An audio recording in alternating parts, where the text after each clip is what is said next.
네, 새날 시청자 여러분 반갑습니다. 더 컷 2회차이죠. 더 컷. 안타깝게도 컷오프 됐지만 더 클 사람들, 더 큰 일에 쓰일 분들이 모였습니다. 그래서 더 컷으로 지었는데요. 많은 분들이 지난 밤 눈물을 흘리시고 정봉주 전 의원이 컷오프 되는 현상을 보면서 속상해 하시는 분들도 많았는데, 그럼에도 불구하고 더욱더 좋은 세상, 좋은 가치를 위해서, 민주당의 승리를 위해서 열심히 보이지 않는 곳에서 뛰시는 분들이 많습니다. 그런 좋은 정치인, 민주당의 보배들을 소개하는 시간입니다. 더 컷. 저는 진행을 맡은 민주당 권리당원이자 청년 박예슬이라고 합니다. 반갑습니다. 그리고 저와 함께 해주시는 김지호 실장님인데요. 이제는 상근 부대변인이라고 해야 되겠죠? 민주당 부대변인 김지호입니다. 상근이 아니고 그냥 부대변인입니다.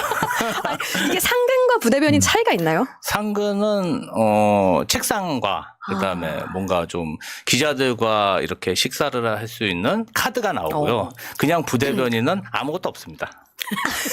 이름뿐이군요. 그럼 이름만 있는 자리인가요? 이름만 있는 자리입니다. 네. 그러면 거의 혼자 이제 계속 길을 뚫어가셔야 되네요.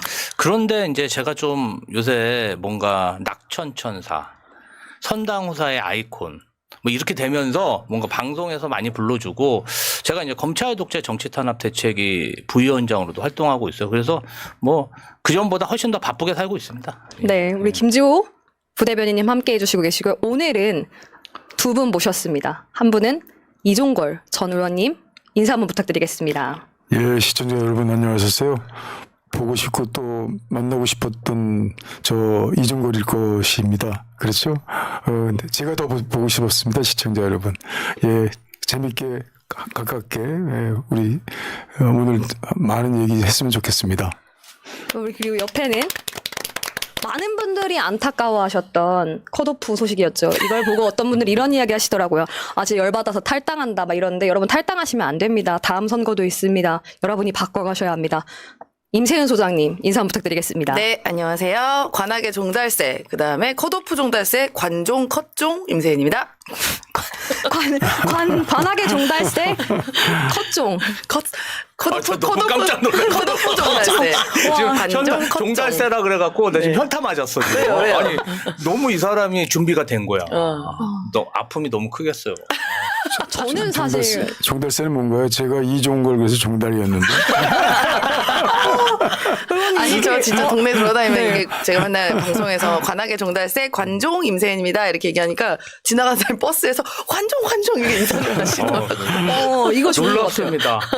제가 배웁니다 오늘 와서. 예. 많이 배우셔야 될 것 같아요. 사실은 지난 1회 방송 이후에 우리가 굉장히 좀 뭔가 좀 주목을 받았는데 2회 때 저희가 또 어떤 조기 종료가 되면 안 되지 않습니까? 그렇죠. 그래서 제가 진짜 우리 이종걸 대표님은 제가 섭외를 위해서 특별히 해단식에 방문했습니다.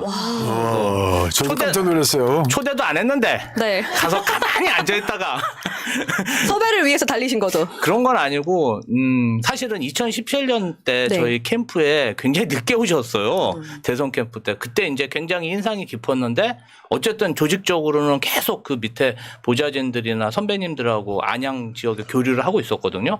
그런데 이제 제가 이종걸 대표님 보면 좀 남 같지가 않은데 이번에 좀 저희도 너무 가슴이 아프죠. 경선이라도 했으면 좋았을 텐데. 지금 저기 자막이 나갈 때 항상 안타까운 게 컷오프라고 옆에 지역과 함께 나가잖아요. 근데 일부 분들이 이제 이런 이야기 해주시더라고요. 이 컷오프를 보면서 마음이 아픈데 또 이걸 웃음으로 얘기하니까 당사자들의 마음이 어떨지, 정말 괜찮은 건지 저한테 여쭤보시는 분들 많아요. 사실 아니, 뭐 본인 출마하는데 본인분한테 뭐 여쭤봅니까? 여기 컷오프 당사자들한테 물어봐야지. 그래서 여쭤보려고 합니다.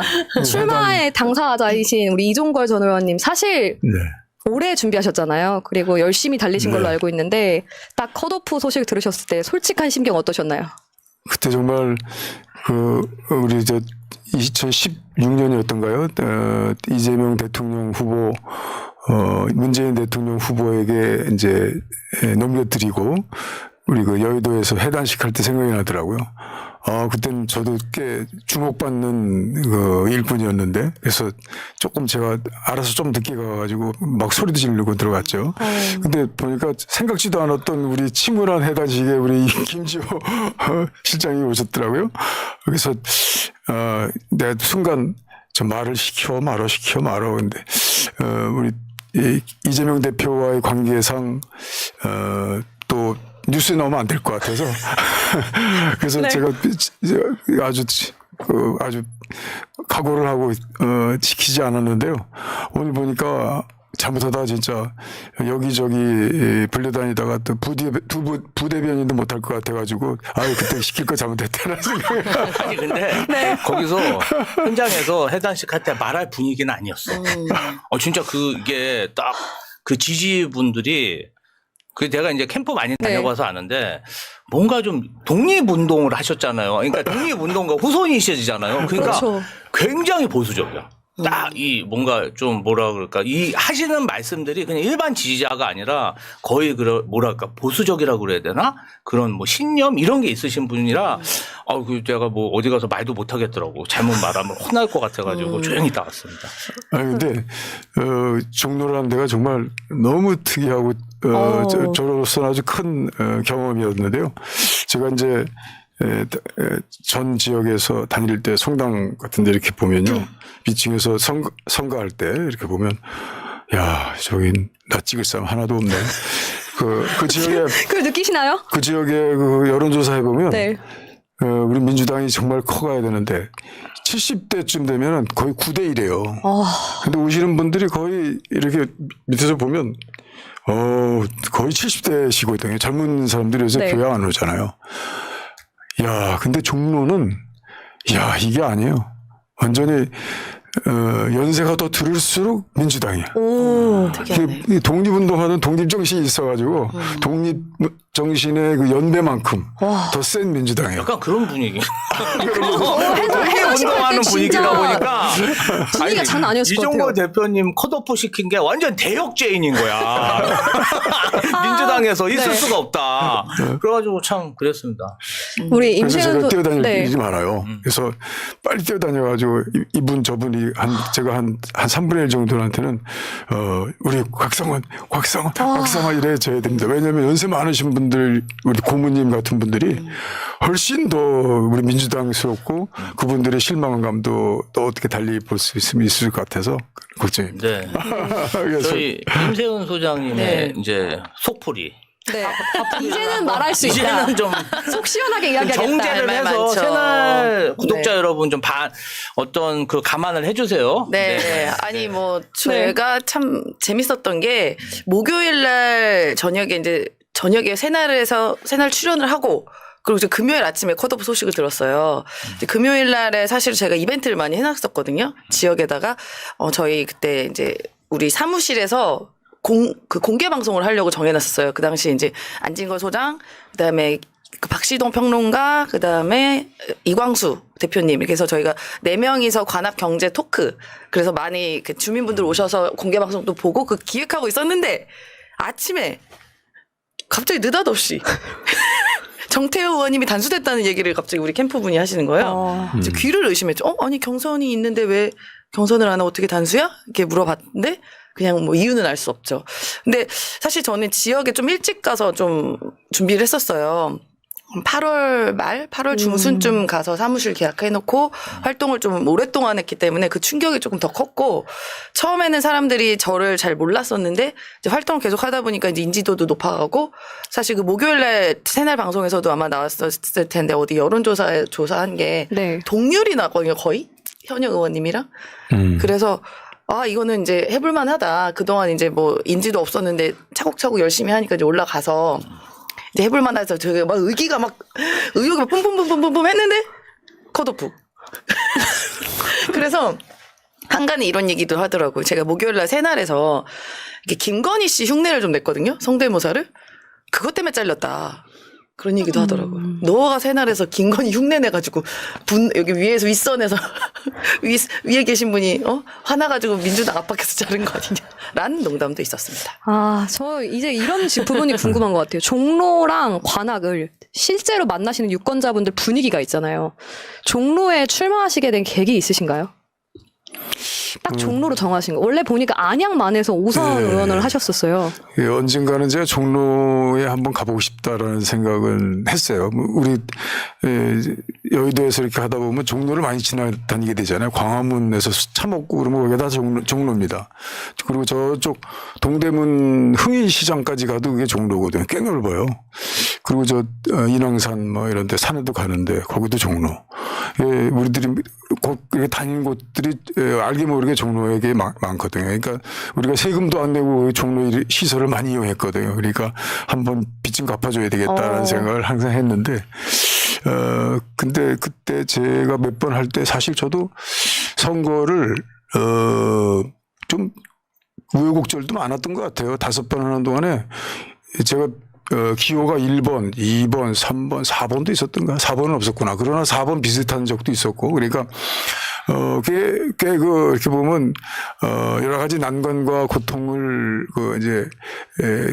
겪으면서 했다고 저는 스스로 생각을 하는데, 근데 보면 자기 지역에서 한 3번 정도 하면, 에이, 바보 아닌 이상, 이제 기반은 다 확보해 놓겠지. 이렇게 생각한단 말이에요. 그래가지고 매번 또 이제 3선 넘으면, 야, 빨리 지역구 내놔. 홈주로 가. 뭐 이런 얘기들이 늘 있어요. 그러니까, 나도, 어떤 때 보면 한 3번 이상 하면 이 중진병이라든지 매너리즘 이런 것들이 생기거든요. 그러니까 좀 짜증도 나고 유권자에게 서비스 정신이 부족해지는 듯한 느낌을 자기도 받게 되거든요. 그래서 다음번쯤 뭐 하게 되면 내가 종로로 한번 이러면서 이제 약간 호시탐탐 생각을 한 적이 있었죠. 프론티어 정신이 있으십니다. 네. 여기서 제가 하나 말씀드릴 거 있는데 제가 이제 사진 올렸잖아요. 같이 찍은 사진 대표님하고. 강덕구 의원님한테 전화가 계속 막 불이 나게 오는 거예요. 아, 그쪽 보시군요. 거기서 네. 아니 내가 혹시 내가 이종거 대표님 사진 찍었다고 화났나? 그 전화를 콜백을 드렸죠. 그랬더니 자기 좀 어떻게 이종걸 대표님하고 같이 좀 이렇게 좋은 친목 자리를 마련해 줄 수 없냐. 그래서 아이고 직접 전화하시지 그러냐 그랬더니 자기가 뭐 좀 그런 사정이 있대요. 그래서 한번 제가 그럼 새날 출연하시면 공개 방송 중에 한번 여쭤보겠다.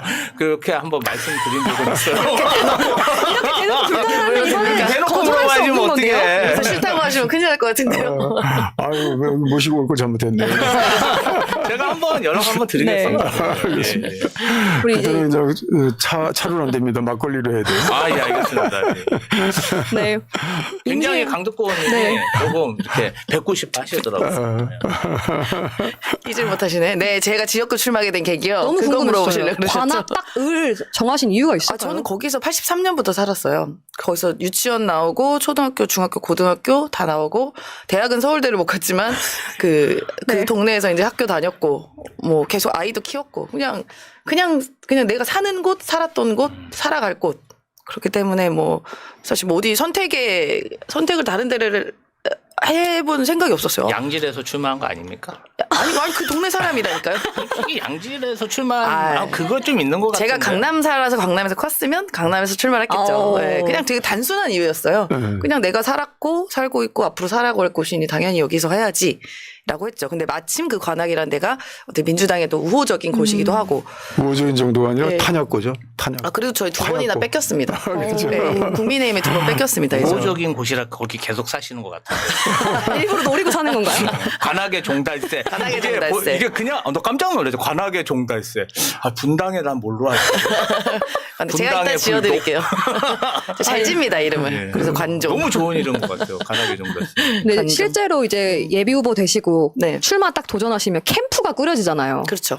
저는 이제 컷오프 소식 딱 전해졌을 때 네. 캠프 분위기 그리고 캠프의 관계자분들 어떤 이야기들 좀 있었을까요? 저는 저는 사실 좀 담담했었어요. 그리고 사실 재심 준비하려고 막 이것저것 자료 찾고 뭐 이렇게 좀 작성하고 이래서 저는 좀 차분하고 담담했는데 오히려 도와주신 분들이 이게 막 거의 실신할 정도로 너무 화를 내시는 분 계시고 뭐 좌절하시는 분 계시고 우시는 분 계시고 그래서 오히려 제가 다독거리면서 괜찮다 이거 충분히 나 당원 당규에 현역 의원이 동일 지역에 출마할 경우에는 경선을 원칙으로 한다가 되어 있고 특히나 거기에 청년 신인이 있으면 경선을 원칙으로 한다는 우리 당의 특별 당원 당규가 있으니 이걸 믿고 여러분 재심을 기다려 보십시오. 라고 저는 다독이고 얼른 재심 준비를 했죠. 네. 근데 재심에서 인용이 안 됐습니다.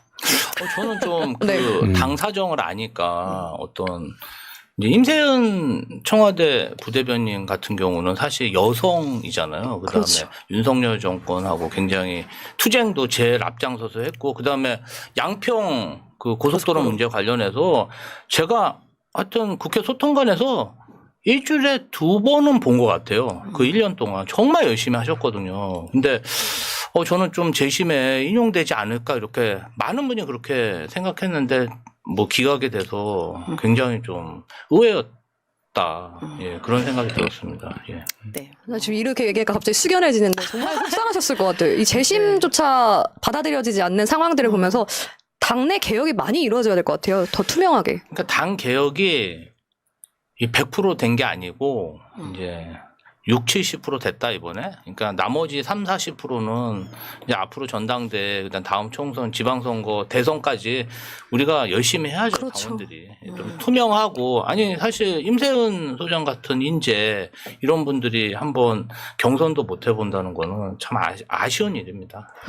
그렇죠. 아쉽죠. 사실 이게 우리 당 특별 당원 당규란 그걸 믿고 오래전에 준비했는데 좀 그 좌절이 되니까 뭐 어떻게 보면 좀 당에 서운한 마음도 좀 생기고 이유도 모른 채 그냥 된 거잖아요. 사실 이유라도 좀 알았으면 좋겠는데 뭐 당연히 이유는 제가 부족했기 때문이지만 그냥 그런 게 좀 답답한 지점이 좀 있었습니다. 그리고 이종걸 대표님도 네.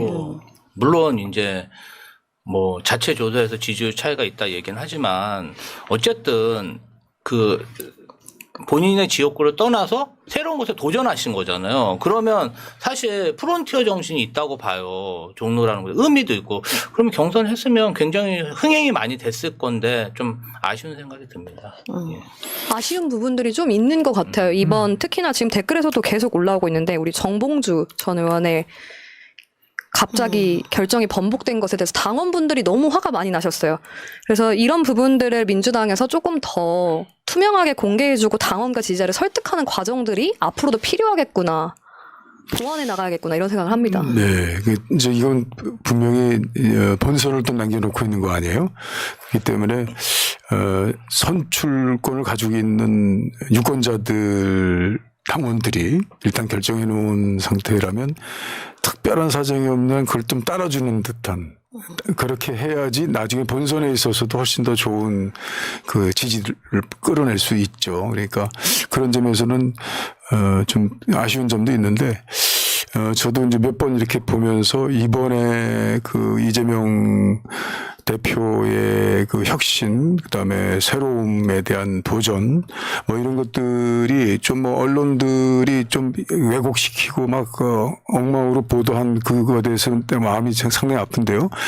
그런 것들이 별로 부각되지 않은 예전에 우리가 민주당에서 사실은 젊은 K스타 방식 하자 그래가지고 그때 김광진 의원도 하나 뽑고 막 이렇게 했던 적이 있었는데요.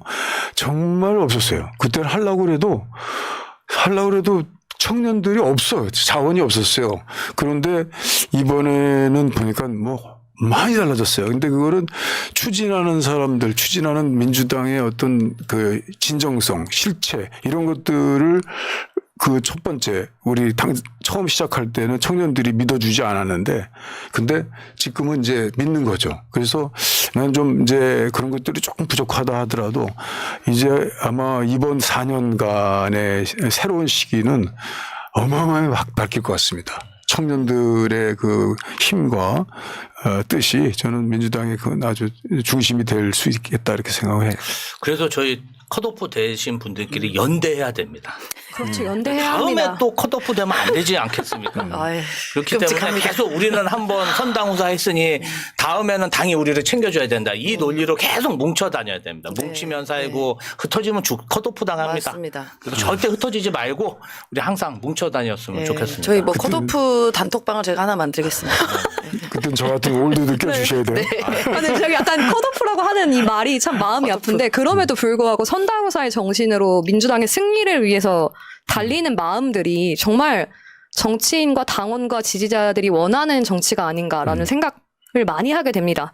네, 저는 제가 이제 컷오프 되고 이제 이게 컷오프된 소식이 알려졌는지 다른 당에서 전화가 옵니다. 아, 그래요? 네. 새로운 미래? 네, 그래도 영입하라고 여기도 있고 연락입니까? 소나무당도 있고 소나무당? 아, 이제 연락이 영입으로 옵니다. 아니, 연락이 저는 옵니까? 좀 개인적으로 궁금한 게 있는데 이 컷오프 당한 사람들은 좀 증상이 있어요. 이제 자다가도 갑자기 열불이 나는. 맞아요. 막 갑자기 화딱지가 맞아요. 나고 막 그냥 잠을 못 자는 거죠. 아니 잠을 못 자기보다 그냥 막 화가 나는 경우가 있어. 막 그러면 이제 저 같은 경우는 사실은 밤에 막 1시간씩 걷습니다. 밤에 나가서. 아니 뭐 1시간씩 네. 막 걷고 탁 들어와서 자고 하다가 또 낮에는 또 돌아다니기가 힘들잖아요. 그러다 보니까 제가 어떤 방송 활동이나 뭐 당 활동 외에 시간이 남으면 이제 출마가 이제 공천이 확정된 후보자 사무실 한 하루에 3-4군데 찾아다녀요. 그래서 후보자가 있으면 후보자랑 사진 찍고 후보자가 없으면 현수막이나 등신대랑 사진 찍고 제가 이제 홍보를 해드리고 후원도 제가 이제 선거운동 하면서 제 예산을 짜놓은 게 있는데 한 800만 원 남았어. 축하드립니다. 그래서 내가 그냥 10만 원씩 10만 원씩 후원하고 딱 나 10만 원 후원했다. 아니 부잣집 아들이 아닙니다. 적금을 부었는데 네. 이제 출마하려고 좀 남았어. 그래가지고 이제 선거 기간이 너무 짧아요. 이제 그렇게 후원하면서 다니는데 뭐 제가 뭐 선당후사를 하려고 그러는 게 아니라 열불이 나서 돌아다니고 있습니다. 그래서 아니 진짜 이거에 출마해서 컷오프 되거나 아니면 낙선한 사람들은 그 마음을 알아요. 서로가 아시잖아요. 저도 그래서, 제가 이제 사무실을 이제 정리하고 지금 다 정리를 해야 되잖아요. 사퇴서도 내야 되고 사무실을 정리하는데 거기 물품들이랑 제가 이제 예비 후보 공보물이 이게 반품된 것들이 있어요. 반송 온 거. 이만큼 제 얼굴 있고 그다음에 제 등신대 저도 등신대 2개 있었거든요. 그랑 의자랑 해가지고 이제 막 사무실 앞에다가 이제 갔다가 이제 폐기물 처리해 놓은 거 했는데 그 마음이 어떤 마음이냐면 그 폐기물 처리 붙이고 앞에다 놔두고 제 뭐 포스터 있는 거랑 이렇게 쫙 다 놔두고 딱 돌아가는 길이 무슨 마음이냐면 제 할머니가 돌아가셨을 때 돌아가시고 나서 집에 와서 할머니 물품 정리하고 그 뭐 버릴 거 버리고 할 때 그 마음인 거예요. 마음이. 아니 진짜로. 내가 그래서 설명해 네. 드리면 딱 그거야. 이거는 돈 쓰고 고생하고 창피하고 이 세 가지가 복합적으로 이게 또 창피한 게 있어. 네. 아니 내가 또 이재명 대표 측근이다 하고 돌아다녔는데 아니 그리고 우리 임세현 후보 같은 경우는 좀 뭐가 있냐면은 막 이렇게 지지율이 좀 비슷비슷했잖아. 아깝다. 근데 너는 인지도가 낮아서 그런 거잖아. 아니 이거를 그럼 당에서 설명을 해줘야 되는데 아무 설명을 안 해주니까 사실 좀 그런 어려움이 있지만 맞아요. 지금 좀 많이 극복하고 다른 후보 캠프 지원 유세하면서 좀 기분도 좋아지고 그다음에 이제 제가 그때 진짜 큰 맘 먹고 우리 대표님 해단식에 간 거예요. 나도 겁났어. 또 나 혹시 혼나지 않을까? 근데 이제 반겨주시고 근데 이제 누군지 안 밝히고 내가 있었는데 이종걸 대표님이 당의 결정에 대해서 우리가 따라야 된다. 와. 선당후사해야 된다. 그러면서 한 명씩을 다 다독여주면서 민주당이 승리해야 된다. 꼭 도와달라. 저는 좀 감동받았어요. 야. 이런 모습들이 사실 민주당의 어른들 그리고 책임이 있으셨던 정치인분들에게 원하는 모습들인 것 같아요. 국민들이. 내가 그걸 찍어놨어야 되는데. 그걸 못했어요. 속은 쓰렸죠. 그쵸, 맞아요. 네. 그 지난번에는 비문이라고 그래서 이제 잘렸다 그러니까 난 비문이니까 뭐 네. 이러고 이제 다녔는데 네. 지금은 또 친명 뭐 이런 그런데 이렇게 됐다니까 뭐 얘기도 안 하고 뭐 이렇게 이제 아니 정동호 의원님하고 친하지 않았어요? 이렇게 얘기해도 되는 거예요? 아니 정동호 의원님 친하죠. 그때도 캠프 2017년에 모실 때. 그때 당시엔 정성호 의원을 내가 관리하면서 총괄을 했죠. 총괄을 해서 원내대표도 사실은 그때 문재인 후보에게 많이 지고 있었는데 그래도 안희정 후보하고 2위 대전이 좀 굉장히 이제 관전 맞아요. 포인트였는데 거의 똑같았죠. 예. 그렇군요. 네. 아 진짜 이제 참. 유권자분들 만나시면서 사실 네. 윤석열 정권에 대한 그리고 민주당에 대한 여론들 직접 들으셨잖아요. 어떤 이야기들이 가장 많았어요? 저는 제가 한 8월 말 9월부터 계속 동네 다니면서 주민들 당원들 만나는데 만나면 맨날 이렇게 얘기해요. 대부분이 뭐 당색 상관없이 아, 먹고 살기 힘들어 죽겠다고. 윤석열 정부 돼서 너무 힘들다고 살기가 너무 힘들다. 그러면서 저한테도 가면 꼭 제가 이제 맨날 타도 외치고 퇴진운동 하고 다니니까 그 약속 꼭 지켜야 돼요. 퇴진만 하라고 본인이 한다고 맨날 하고 다녔으니까 그래서 제가 1호 법안으로 윤석열 퇴진에 관련된 법안을 제출하겠습니다. 이렇게 하면서 다녔죠. 근데 정말 윤석열 때문에 못 살겠다 하는 분들이 진짜 많았어요. 대부분이 힘들다고. 종로 민심은 어떠셨어요? 얼마 전에 스웨덴 그 인권 정치 순도 그 발표했는데 깜짝 놀랐어요. 보통 우리가 12위권에서 떨어지지 않았거든요. 지금 40몇 입니다. 이게 독재로 다시 회귀했다고 하는 거예요. 그러니까 뭐 지금 민생이 어렵고 경제 파탄 상황이고 살림이 거덜났고 윤석열의 그 잘못된 그 친일 그 태도나 이런 것들이 너무 국민들에게 상처를 줬고 뭐 이런 것들 떠나서 지금 이제 거의 민주주의 우리가 만들어 놓은 민주주의를 독재로 가고 있는 것 같다. 오늘 신문 보니까 우리 무슨 컷오프니 거기에 대한 항의하는 것 뭐 이런 것들이 4.5배라고 그러잖아요. 그 보도 내용을 보니까. 네. 그러니까 실제 그 언론을 통제함으로써 오는 그 독재의 상징성 뭐 이런 것들이 우리 국민들이 모를 리가 없는 것 같아요.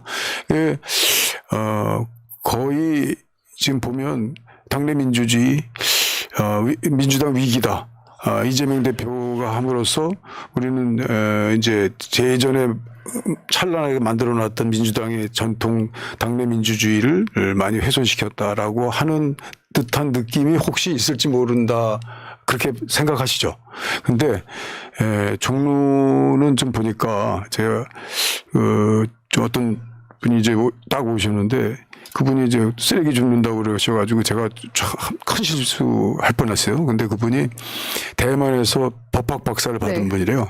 그래서 그 이후부터 우리 사무실에 쓰레기 그 줍는 거에 대해서 그분이 다 책임을 지셨는데, 그분들 말씀들을 들어보면 지금 그 우리 국민들에게 이 윤석열 정부가 지금 뿌리고 있는 그 언론 통제로 인한 어떤 그 권위주의적 성질, 독재성, 비민주성, 뭐 이런 것들이 저는 상당히 국민들에게 이미 이렇게 접지되고 있다. 그런 생각을 하게 하죠. 그래서 제가 볼 때는 봐도 지금 윤석열 윤석열의 윤바들을 뽑는 뭐 거의 대부분의 내용들이 보도된 거 못 보셨죠. 거의. 우리는 근데 모든 선정, 모든 공천 자체가 다 우선 언론에서 이거 친명이다, 비명이다, 반명이다 이렇게 감별을 해가지고 보냅니다. 지금 다 그렇잖아요. 너무 언론의 지금 아주 불공정한 보도 태도가 좀 이제는 도를 지났기 때문에 저는 이런 내용들을 이제 안 할 수 없다. 그래서 제가 볼 때는 거의 그 아주 불공정한 그 보도로 인해서 우리가 뭐 여태까지 정해졌던 기준이 있는 당내 민주주의를 많이 훼손했다라고 하는 것, 그것은 전혀 아니다라고 하는 것들을 우리가 한번 느끼고 그걸 좀 많은 말씀을 통해서 얘기를 하는 것이 좋겠다 이런 생각이 지금 듭니다. 이 시대에 사실 필요한 게 민주당이 국민의 권리를 지키기 위해서 진짜 강하고 선명하게 행동하는 야당이 되었으면 한다라는 여론이 굉장히 많아요. 22대 총선 앞두고 굉장히 궁금합니다. 앞으로 민주당 어떻게 승리할 것인가? 이제 제가 오늘 여의도에서 점심을 네. 먹었는데요. 식당에 들어갔는데 밥을 못 먹겠어. 제가 그러니까 여의도 그 국민의힘 당사 옆이었고 거기 지금 난리 났어. 막 진짜 이게 데모를 하는 게 아니라 무슨 소음 공격을 하는 것 같더라고. 막 이러면서 소리를 지르는데 그래서 제가 이제 돌아올 때는 민주당사 앞에 아, 근데 우리 또 공천 때 민주당도 앞은 그렇게 한가한 곳이 아니거든요. 개미새끼 한 마리 없더라고요. 그래서 지금 정말 실제로 공천 갈등은 국민의힘이 겪고 있는데 많이 좀 뭔가 민주당 공천 내용이 공천 과정을 과장해서 낸 게 아닌가 그런 생각이 좀 들고요. 그러니까 공천이 항상 늘 그래왔지만 시끄러웠어요. 양당 뭐 할 거 없이 어느 당이든 시끄러웠고 그리고 뭐 지금 뭐 어떻게 공천이 자로 잰데도 완벽할 수는 없습니다. 그 안에 뭐 이래저래 사건들도 있고 사연들도 있고 억울한 부분도 분명히 있어요. 그런데 그래도 우리 당은 여러 가지 경선이나 이런 걸 봤을 때 굉장히 공정하게 이루어지고 있다. 저는 그렇게 봤습니다. 그리고 지금 최근에 경선에서 현역 의원들을 보통 신인들이 되게 이기는 그런 곳이 많이 발생했잖아요. 그러면 또 재미도 있고 감동도 있고 그런 연출을 많이 했는데 오히려 국민의힘 같은 경우는 저는 이렇게 말하고 싶어요. 그냥 공천을 누가 어떤 사람들이 들어가냐 하면 범죄자거나 약간 덜 범죄자거나 범죄 혐의자거나 뭐 혐오 대상자거나 뭐 이런 분들이 들어가지 않았겠습니까? 네. 그래서 많이 들어갔죠. 장해찬 네. 공천이야. 장해찬 공천. 그렇죠. 우리는 그냥 선거 내내 장해찬만 얘기하면 돼. 음란 예찬, 장해찬. 난교 예찬. 저기 예. 우리 저기 뭐야 저기 대마도 예찬했더만 일본도 예찬하고 아니, 별 예찬 다 했어. 아니 일본의 의원으로 나가지 왜 대한민국 의원으로 나온답니까? 그 사람은? 그러니까 대한민국 국회라는 것이 대한민국 국민을 대변해서 일을 하는 기관이잖아요. 근데 발언들을 살펴보면 저는 국민의 눈높이를 정말 우습게 생각하는구나. 국민의힘의 공천에서 드러나는 것은 국민의힘이 국민들과 유권자를 생각하는 수준이 이렇게 해도 국민들은 우리를 뽑아줄 거야 라는 자신감이 있기 때문이라고 생각합니다. 저는 국민의힘도 예찬의 힘으로 바꿨으면 좋겠어요. 권위의 힘은 아닐까요? 아니 요새는 예찬이 더 먹어줘. 이중 기준도 정말 분수죠. 그 이번에 유영아 공천한 거 보고 또 정봉주 공천 배제한 거 보고 사람들이 놀라지 않습니까? 근데 그런 것들이 완전히 이중 기준이에요. 그렇죠. 예, 그 유영아 공천에 대해서는 지금 너희 거의 보도된 거 없습니다. 요새 조금 나오는데 조금 나오씩 나오는데요. 근데 그런 거 보면은 민주당에 대한 언론들의 그 시각이 윤석열 정부의 어떤 지침대로 하는 것 아닌가. 그런 것들이 있다면 그건 꼭 빨리 시정해 주십사 하는 것들을 어떤 자리에서 누구라도 항상 얘기해야 되겠다는 생각이 들었어요. 뭐 저는 이렇게 좀 재밌게 네. 재밌는 에피소드 없으셨어요? 그 공천 기간 동안? 아니 나는 사회자인데 에피소드. 맞아, 에피소드 밝혀주셔야죠. 나 얘기했어 이랬대. 다 얘기하셨어요? 이런 것도 궁금해요. 그러니까 저는 재밌는 일이 되게 많았거든요. 오랫동안 활동해서 제가 한 번은 예전에 저희 세월호인데 이태원 참사 1주기 때 제가 현수막을 걸었어요. 이렇게 뭐 애도합니다. 당신들을 지역구에다가 이름을 기억하겠습니다. 뭐 이렇게 해서 임세은 이렇게 해서 걸었거든요. 그랬더니 나중에 이제 무슨 시장 행사 같은 게 있어서 제가 이제 시장 되면서 명함을 드렸어요. 근데 어떤 분이 딱 봐도 임세은? 얘 죽은 애 아니야? 이러는 거예요. 그래서 네? 그러니까 여기 죽은 사람 아니에요? 이러는 거예요 저한테. 그래서 전데요? 그러니까 살아있네? 이러는 거예요. 왜 제가 죽었어요? 그러니까 현수막에 죽었다고 애도한다 써있던데 이런 거예요. 그러니까 제가 죽어서 애도했다고. 그런 경우도 있었고 제가 선거운동하다가 다리를 다쳤어요. 사실 얼마 전까지도 목발 짚고 다녔는데 목발 짚고 이렇게 다니는데 어르신 두 분을 만났어요. 가다가 그래서 명함을 제가 드렸는데 할머니 두 분이셨는데 두 분이 제 명함을 봤더니 나를 한번 보더니 임세현 이렇게 보더니 이게 머리 다친 애 아니야? 이러는 거예요 저한테. 그래가지고 내가 네? 그러니까 머리 다친 애 아니야? 어제 돌 맞았다 그런 것 같은데? 이런 거 저를 보더니 근데 옆에 할머니가 아닌데 얘 다리 다쳤는데? 이러는 거예요. 뭐 그런 등등의 재미난 일도 있어서 한번 웃으시라고 얘기를 드렸습니다. 22대 총선 굉장히 중요한 선거잖아요. 저는 지금 민주당 공천을 보면서 정말 대단하다. 이건 혁명적인 공천이다. 과거에 당원들이 알 수조차 없는 공천의 기준이었다면 경선 자체의 기회가 만들어지고 있다. 이런 변화의 흐름을 앞으로 계속 만들어가야 된다. 당내 민주주의 실현, 이제 전국 정당이 됐고 디지털 시대에서 훨씬 더 많이 당원들이 참여를 할 수 있습니다. 어떻게 이뤄나가야 될까요? 확실히 우리가 결과부터 보는 게 한번 살펴볼 수 있을 것 같아요. 우리가 그때 60 선거 그걸로 대통령 직선제를 만들었거든요. 그래서 대통령 직선제로 간접 선거를 이제 만들면서 우리가 대통령을 이제 한 2번 내지 한 번에 걸쳐서 서로 이제 우리도 하고 저쪽도 하고 우리도 하고 저쪽도 할 수 있는 그런 이제 기회가 됐다고 생각을 하는데요. 그런데 총선은 이제 지역으로 나눠지니까 대통령 선거와 좀 다릅니다. 그러니까 우리가 대통령 선거하고 비슷하게 만들면 훨씬 총선에 이길 확률이 높아져요.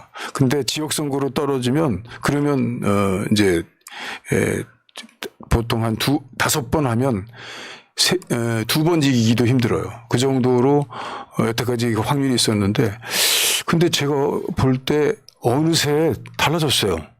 그러니까 이 젊음 그리고 혁신 그리고 이제 민주당이 우선 선점하고 있는 것이 민주주의. 그러니까 이제 그거를 언론이 끌어내리려고 하는 것입니다. 그러니까 당내 민주주의라는 게 그냥 민주주의라고 느끼는 것 그리고 민주주의가 가지고 있는 것에 대한 장점 뭐 이런 걸 느끼는 정도가 아니라요. 민주주의가 정말 좋습니다. 근데 그거를 민주주의를 통해서 우리는 이제 자꾸 상황을 변화시키니까 사실은 보수의 인물 자랑하지 말고 혁신의 진보의 그 부실한 그것들 한다고 그랬어요. 그러니까 미래에 항상 지금 현재 가지고 있는 지식이나 이런 것들이 부족하니까 항상 미래를 향한다고 그렇게 얘기를 했다는데 지금 보면 우리가 선거 때마다 그 장점 대통령 선거라든지 전국 선거의 형태를 우리가 잘 요령해 나가면서 우리가 이제 이기는 승리의 게임을 하고 있다. 그래서 저는 지금 이번 선거는 상당히 많이 우리가 이길 거라고 생각합니다. 느끼기에. 근데 그러니까 이제 당내 민주주의를 우리가 지켜서 항상 그 변화의 촉감을 우리가 늘 걸어놓고 그 변화에 우리가 이길 수 있는 조건들을 항상 가감 없이 아주 아량 있게 항상 받아들일 수 있는 그 아주 오픈된 생각으로 그것을 해 나가야 되겠다. 우선 첫 번째로 그 문제부터 말씀을 드리고 싶습니다. 임 소장님 이제 컷오프 되셨고 많은 당원분들 만나셨잖아요. 네. 저는 궁금했던 게 당원분들이 어떤 거 당 개혁해달라 요구 많이 하셨나요? 그러니까 지금 명확하죠. 당원들의 뜻을 우리가 받들면 되는 겁니다. 당원들의 뜻과 반대되는 일들을 했던 분들이 좀 심판을 받았던 경향이 있어요, 이번에는. 그러니까 당원들이 원하는 바들을 정확히 읽어내면 되거든요. 그건 당내 민주주의도 결국은 당원 중심으로 가야 된다. 근데 지금 우리가 어쨌든 당원이 200만 명가량 되고 네. 권리당원은 뭐 조금 더 작겠지만 일반 당원 200만 명가량 되는데 그 당원들이 수시로 의견을 내요. 온라인화 되어 있기 때문에 또 저희가 당원증도 다 온라인으로 돼 있잖아요. 그래서 그런 온라인에 있는 당원들의 목소리를 계속 잘 받고 그리고 당원들의 선택을 할 수 있게끔 그런 공간을 열어주면 될 것 같습니다. 그러니까 지금 같은 경우도 잡음이 나오는 이유가 그러니까 많은 부분의 단수들 받은 부분들이 있잖아요. 근데 물론 그중에 훌륭하신 분들도 굉장히 많습니다만 우리 당원들은 내가 선택을 하고 싶단 말이에요. 그렇죠. 그런데 선택의 권한도 없이 이 사람을 또 후보로 만들어? 그럼 나 뽑기 싫어. 이런 목소리도 분명히 있습니다. 그래서 저는 그 우리 당원 당규에 나와 있는 경선을 원칙으로 한다를 앞으로 계속 지속적으로 지켜나가야 우리 같은 분들이 안 나오는 거죠. 저는 좀 이 말씀 드리고 싶은 게 이번에 서대문 카페에서 저도 이제 투표를 하려고 하다가 한 3시간 기다렸어요. 서버가 그냥 다운돼가지고. 네. 뭐 투표일까지 심지어 하루 더 연장됐잖아요. 그 당원들의 그 참여에 대한 열기에 정말 제가 너무 많이 놀랐고요. 맞아요. 두 번째로는 우리 당이 민주당인데 생각보다 엘리트 민주주의가 굉장히 강합니다. 그래서 기득권, 엘리트. 어떤 당원들과 소통하고 이러한 그렇죠. 의원들이나 뭐 어떤 유력한 정치인도 있지만 어떤 이제 그분들만의 세계, 어떤 그분들만의 어떤 친목과 친분, 그 다음에 언론과 해서 어떤 독특한 어떤 세계관을 가지고 정치를 하시면서 이분들의 행태는 전혀 이제 평상시에는 눈에 띄는 말은 잘하지 않습니다. 네. 그러고 있다가 이제 어떤 좀 일 같은 거는 또 굉장히 열심히 하시죠. 그러고 있다 지도부에 있다가 어떤 당원과 소통을 많이 하시는 분이 나오면 가차없이 목을 쳐버리는 보수 언론이나 이런 사례를 들면서 여론이 나쁘다. 중도에서 싫어한다. 중도표가 떨어집니다. 이러면서 안철수인 줄 알았습니다. 뭐 노란봉투법도 반대하고 막 뭐 네. 이게 뭐냐면은 자기가 주도적으로 어떤 이념이나 정책이나 철학에 대해서 얘기하지 않습니다. 그리고 당원들하고 소통하지도 않습니다. 딱 항상 보고만 있다가 남이 뭐 하면 그냥 조금의 실수라도 있으면 그냥 컷으로 하는 그러한 분들이 저는 엘리트 민주주의라고 생각하거든요. 그런데 사실 저는 이번 총선 과정에서 그러한 행위를 많이 했던 분들의 60-70%는 정리가 됐다. 그러나 아직 좀 남아있는 남았죠. 거죠. 그렇죠. 아직 남아있죠. 남아있는 분이 누구라고는 제가 얘기하지 않겠습니다. 뭐 누구라고 얘기하진 않겠지만 아마 여기 계신 알아. 분들 다 아실 거예요. 네. 그래서 당내 민주주의는 그냥 오지 않는다. 당원들이 정말 싸우고 피 흘려서 쟁취해야 되고 그래서 우리가 더 컷도 만든 거고 네. 임세은 이런 분들하고 연대해가지고 네. 계속 도전해야죠. 저는 그렇게 할 생각입니다. 맞습니다. 그런 네. 시스템을 좀 만들어 주셨으면 합니다. 그리고 사실 지난 180석 개혁에서 시대적으로 해야 하는 민주당의 과제들에서 놓친 부분은 책임을 지고 나서는 모습이 있어야죠. 당원과 지지자를 설득해야죠. 그래서 신뢰를 회복해야 당원과 지지자도 투표에 참여하지 않습니까? 이건 당원과 지지자들에 대한 믿음조차 회복하지 못한 상황에서 선거에서 이긴다. 저는 책임 있는 다선 의원님들 진짜 검찰개혁, 언론개혁 우리가 잘못했습니다. 한 번은 얘기해야 된다고 저는 봅니다. 당 조직도 보면은 전국위원장이라는 게 있어요. 당원의 위원장이다. 그러면 미국이나 이런 데는 전부 다 일반 평당원이 하는 거예요. 근데 우리는 그냥 그런 자리까지 싸그리 다 그냥 의원들이 다 해요. 모든 당직을 그냥 의원 중심. 그러니까 의원들끼리 계속 그게 강화가 되는 거야. 연대하죠. 연대들끼리. 계속 모든 자리를 의원들이 독점하다 보니까 당원 자리도 독점하고 계속 그렇게 하다 보니까 나중에는 어떤 상태가 벌어지냐가 저 당원이 이상한 당원이다. 강성 당원이다. 강성 지지자다. 1,000원짜리 당원이다. 제가 그 1,000원짜리 당원입니다. 뭐 그렇게 욕을 하는 사태가 벌어져요. 자기들끼리 얼마나 세계관이 막 점점 따로 가다 보니까 네. 요새 이제 새로운 미래를 찾아갔어요. 그분들이 갔는데 네. 하여튼 민주당이 참 중요한 시점에서 제대로 된 길을 가고 있다. 그렇죠. 예, 지금 그런 상황입니다. 맞습니다. 지금 특징 한번 보십시오. 이번에 보면요. 이른바 뭐 지도부라던가 아니면 고위 당직을 가신 분들 경선 한 분도 없습니다. 있습니다. 누구요? 박성준. 제가 제일 좋아하는 형님입니다. 그분은 한 분께서 박성준 경선에서 이겼습니다. 훌륭하신 분. 예. 그분 빼고 네. 그분 빼고 없습니다. 그러니까 이런 거 부분부터 오히려 저는 당원 단계도 이런 게 명시돼야 될 것 같아요. 오히려 지도부나 고위 당직자는 무조건 경선해야 된다. 단수 없다. 이런 것도 있어야 될 것 같고. 아주 그거 좋은 아이디어네. 그렇죠. 아무도 당직자 안 하겠는데요? 그렇죠. 그럼 우리 일반 원회에서 하는 거죠. 원회에서 하면 되죠. 그리고 저희가 그 180석 처음에 그렇죠. 180석으로 시작했잖아요. 2020년도에. 그런데 이제 나중에는 뭐 이렇게 해서 160석이 됐지만 어쨌든 거대 야당이 아닙니까? 그런데 이 거대 야당이 윤석열 정권을 맞이하여 왜 이렇게 무겁냐, 굼뜨냐, 목소리 안 내냐, 싸우지 않냐. 그렇죠. 이런 당원들이 끊임없는 요구와 비판들이 있었어요. 근데 그게 이번에 확인이 됐죠. 나가신 분들. 그런 분들이 자리하고 있었으니까 우리가 그런 비판을 받은 거다. 이런 부분도 좀 깨달아야 될 것 같습니다.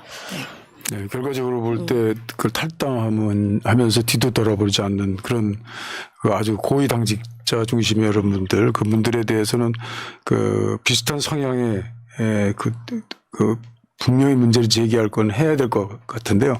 또 이제 약간의 그 개념을 좀 달리해 가지고 이제 우리가 ARS를 도입할 때, 이 ARS라는 걸 도입할 때 사실 저는 좀 거기에 대해서 약간 부정적이었던 때가 있었는데요.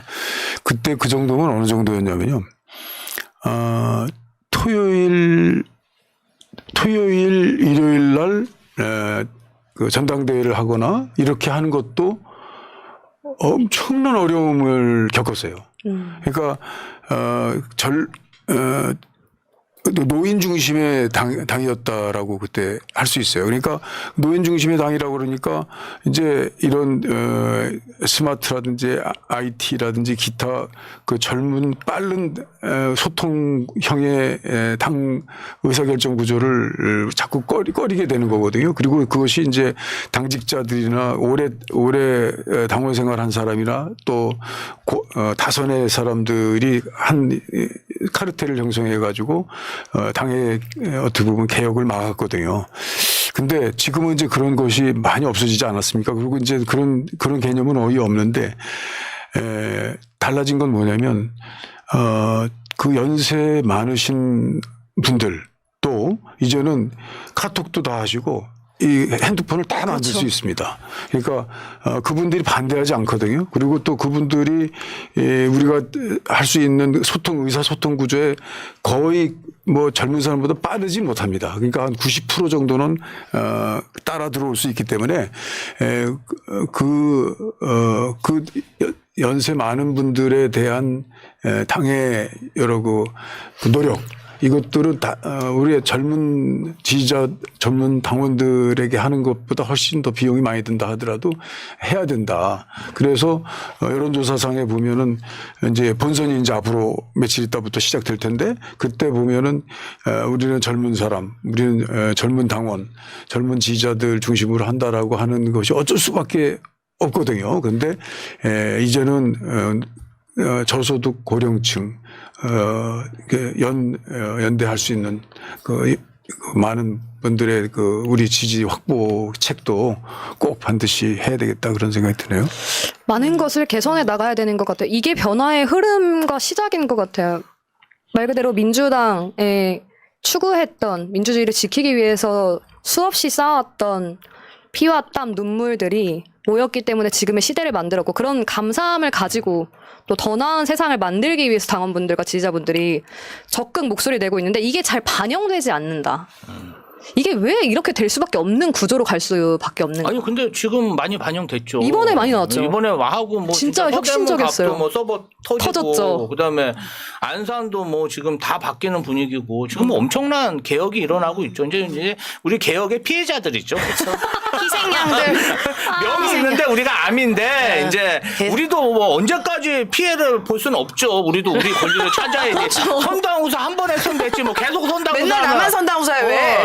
우리 계속 선당우사 하면 바보 돼. 맨날 나만 선당우사야. 그래서 우리만 이제 선당우사야. 똘똘 뭉쳐갖고 이제 맞아요. 앞으로는 두 번은 없다, 선당우사. 선당우사는 이제 두 번 없다. 다음은 이제 실패 없다. 네. 이렇게 할 거기 때문에 네. 저희를 좀 밀어주셔야 됩니다. 네, 그래서 네, 맞습니다. 당 체계를 이제 앞으로 우리가 경선할 수 있는 체제. 네. 단수 공천 바라지도 않아.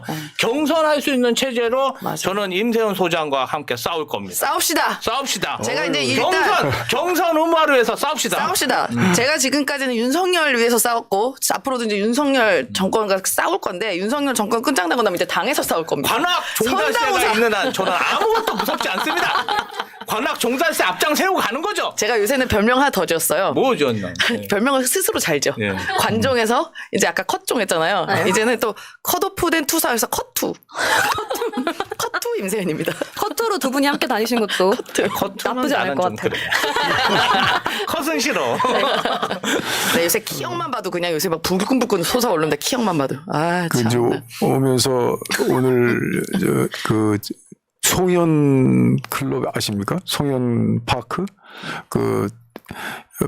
박원순 시장 때 그 개발 안 하고 경복궁 바로 옆에 그 어마어마한 한 몇만 평의 땅을 이제 지금 이승만 기념관 뭐 짓는다 이렇게 해가지고 사람들이 막 모이고, 그래서 이제 반대 의견을 했는데 그때 보니까 이승만 그 기념관을 그 아주 뭐 정확히 두 가지 이유에 의해서, 하나는 이승만에게 이제 공과 가가 있는데요. 공은 그래도 항일 독립운동 했다는 거 아니겠습니까? 그 다음에 본인이 이제 민주공화정을 설립하는데 그 공원을 세웠다.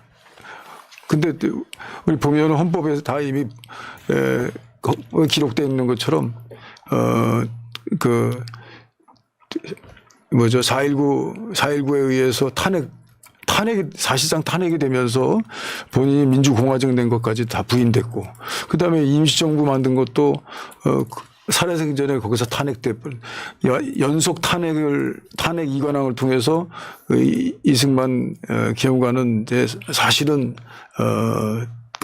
우리에게 위험스럽지도 않는, 분명히 안 돼야 되는 그것인데도 불구하고 오늘 보니까 그에 대한, 지지 성명 또, 꼭 해야 된다라고 하는 분들의 내용들이 다 대부분 다 연세 많은 분들 이런 분들이 하시는 걸 보고 우리 민주당 개혁에도 또 그걸 연결시킬 필요 없이 저는 그것을 이겨내는데도 우리 득표할 수 있는 힘이 있고 그리고 또 그걸 함께 연세 많은 사람들이 같이 함께함으로써 그걸 또 연대할 수 있는 그 태제를 구축하는 것도 더 중요하고 그래서 이번에 그 종로 지역에 그 지금 현재 그 좋은 지역을 뭐 이승만 기념관을 만든다라고 하는 진짜 재앙 같은 일을 우리 모두 그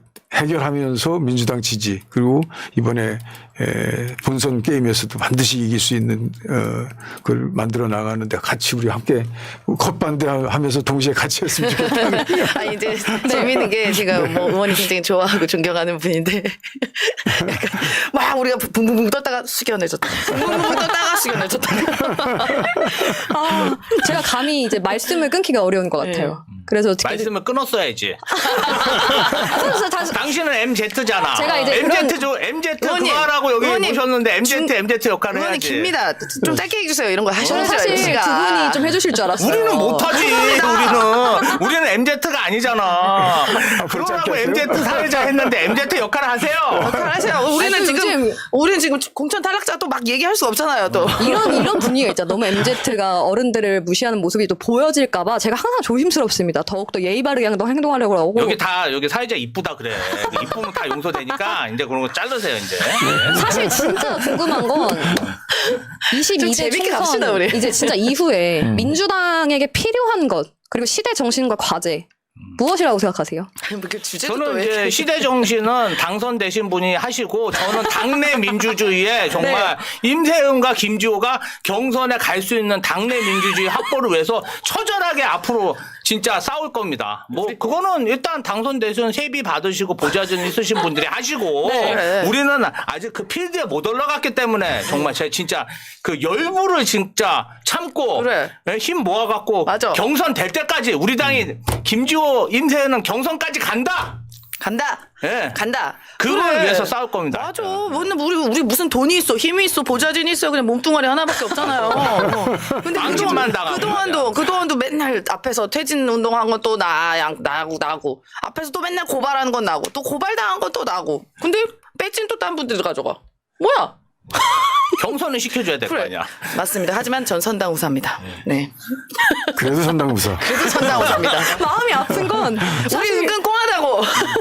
이 당내 민주주의를 많이 외치는 당원분들이 많은데도 그래도 이 정도의 변화까지 이뤄낸 것 자체가 기적이다. 그동안에 민주당이 얼만큼 당원과의 소통이 적었는가. 실제로 거의 뭐 그 옛날에 보면 의원평가 20% 감산해도 그분들 다 경선에서 이겼어요. 이겨요.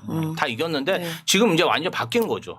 맞습니다. 1,000원짜리 당원이라 하도 그냥 막 비하하고 욕하고 이러다 보니까 이제 당원들이 정말 화가 많이 나고. 화가 나죠. 그러니까 저도 이제 경선을 치러야 되니까 지역에서 당원을 이제 슬슬 받으러 다니면 정말 힘들어요. 정말 그 한 장 받는 게 너무너무 힘들어요. 막 내가 부탁하고 또 어디 부탁받아야 되고 여기저기서 내가 엄마 좀 이거 몇 장 좀 해줘. 그러니까 어머니도 막 부탁하고 설득하고 이게 한 장 받는 게 진짜 힘들거든요. 근데 어떻게 보면 좀 당원들이 스스로 내가 민주당이 좋아서 이재명 대표가 좋아서 아니 뭐가 됐든 도구로 쓰고 싶어서 그렇죠. 자발적으로 내가 가입한 거 아닙니까? 그 힘든 일을 자발적으로 해준 거가 얼마나 고마운 거예요. 너무 감사하죠, 그분들이. 그런데 그분들을 무시하고 멸시하고 강성 지지자니 뭐니 비하하고 그런 분들은 퇴출돼야 되는데 알아서 나가셨죠, 그리고. 네. 저 다행입니다. 새날 댓글에서 스타님께서 올려주신 댓글인데 이때다 싶어서 여기저기 다니면서 모든 게 민주당과 이재명 대표 잘못이라고 탈당 유도하시는 분들 그러지 않으면 좋겠습니다라는 댓글이 있었습니다. 당내 이 정도 아니, 개혁을 저는 이뤄낸 것 자체가 저는 기적이라고 봅니다. 좀 이재명 대표님 오늘 이제 부산 가셨잖아요. 네. 일단 부산에서 1월 1일 날 이재명 대표에 대한 테러 암살 시도가 있었는데 네. 제가 현장에 있어서 그걸 맞아요. 아는데 일단은 뭐 그 이재명 대표의 생명을 구해주신 부산 소방본부하고 부산대 외상센터 그 의료진들한테는 굉장히 감사한 마음을 가지고 있고 네. 정말 구해 주셨다고 생각해요. 그런데 사실 저희도 아직 그 테러 암살 시도에 대한 트라우마가 있어요. 맞아요. 저희끼리 좀 그 얘기를 하다 보면 갑자기 멍해지는 경우도 있고 좀 사람들이 다가오면 좀 두려운 마음도 들고. 근데 이재명 대표도 똑같은 사람이에요.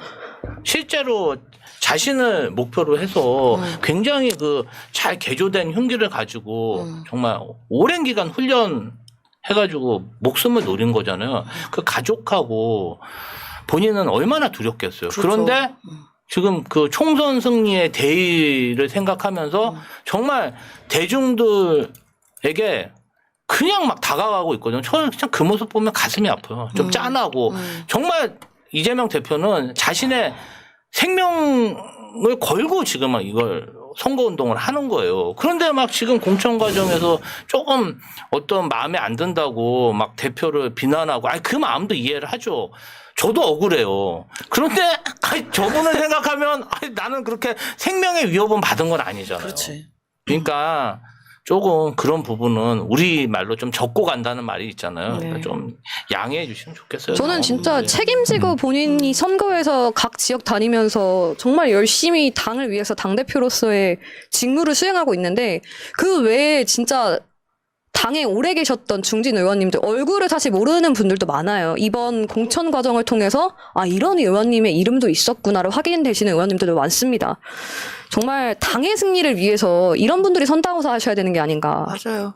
그래도 어쨌든 뭐 현역 의원님들 많이 이번에 변화되고 교체됐다고 하지만 그래도 그분들 어쨌든 의원을 한번 해보신 거잖아요. 근데 뭐 안 해보고 잘린 분들도 많이 있으니까 지금 은근 꽁하다니까 내가 또.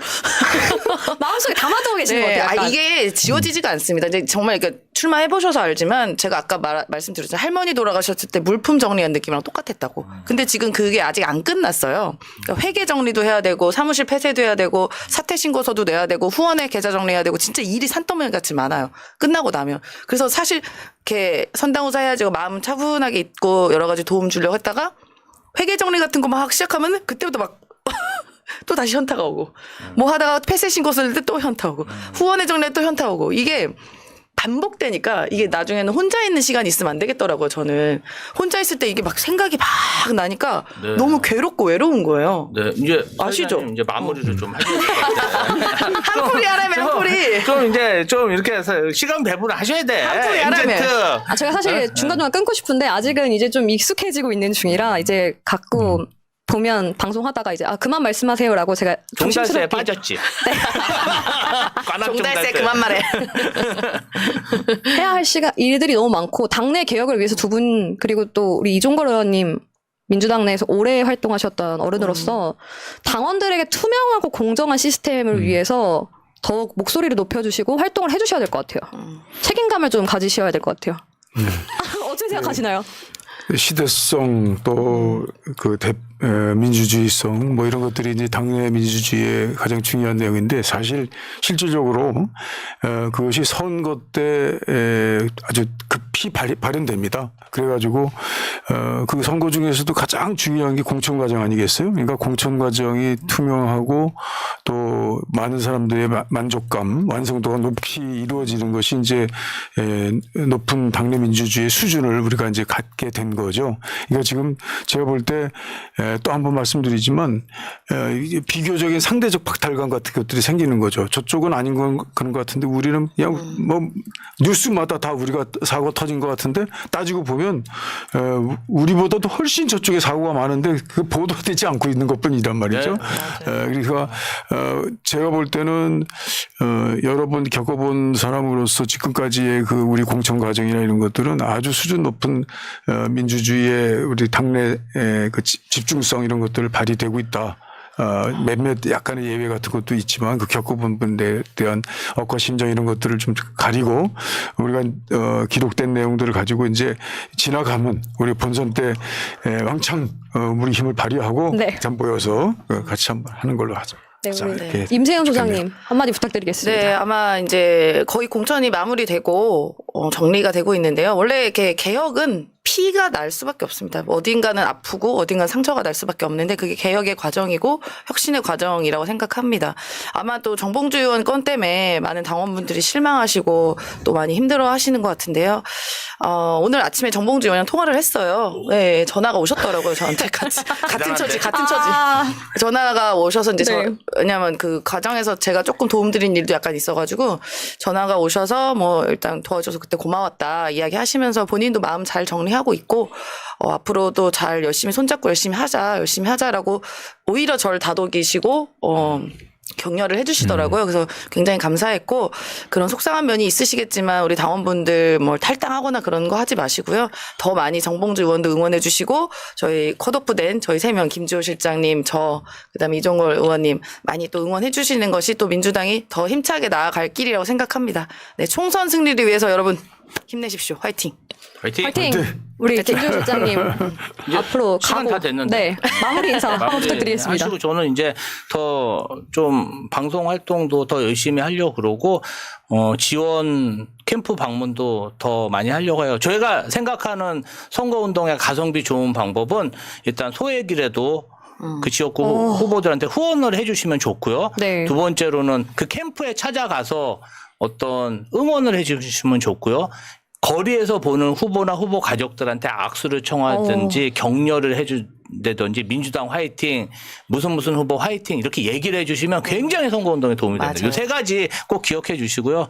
네, 마무리는 우리 네. 우리 박예슬 진행자님이 네, 해주시죠. 지금 박예슬 톡톡도 사실 동시송출되고 있는데 이 댓글이 있네요. 레이킴님이 전 야나 당대표가 뭐하는 자리인가 싶었는데 이번에 이 대표 보고 중요한 자리이구나 싶었습니다.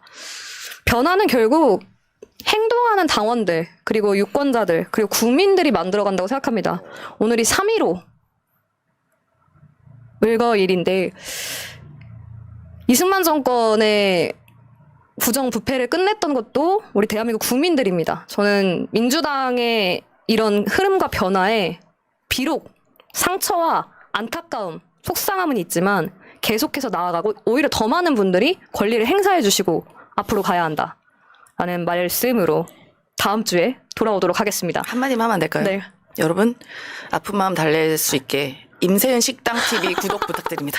임세현 식당도 있고 우리 김지호 실장님 김지호 TV 운영하고 계세요? 네네. 이제 뭐 40명 됩니다. 구독자. 여러분 구독 부탁드리고 우리 이종걸 이종걸 의원님 TV 이종걸 TV 있습니다. 그리고 저도 박예슬 톡톡 채널을 운영하고 있는데 혹시 여러분들 시간 되시면 구독, 좋아요, 알람 설정 부탁드리고 많은 분들이 속상하셨던 마음을 다잡고 다시 한번 승리를 위해서 더욱더 비온 뒤 땅이 굳는다는 마음으로 단결하는 시간이 되었으면 합니다. 여러분 다음 주에 만나요. 저희 컷오프 되지 않도록 여러분 살려주세요. 여러분 안녕히 계세요. 안녕히 가세요. 네, 감사합니다. 고맙습니다.